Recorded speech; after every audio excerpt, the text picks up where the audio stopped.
ba batun wani ba na caja kaunin kakau magano ya annabi ba in ma ka ce na yabai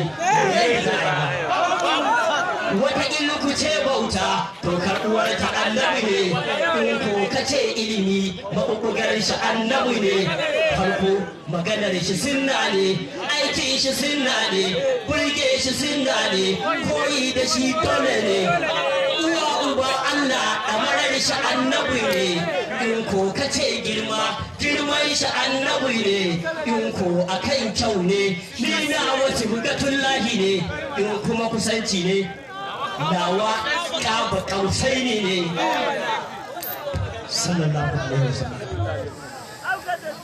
in arziki ne ku ji shi al-kasimu ne kuma al-razuku ne shi ba a mai kishiya gurbin shi Allah ne in shugabanci ne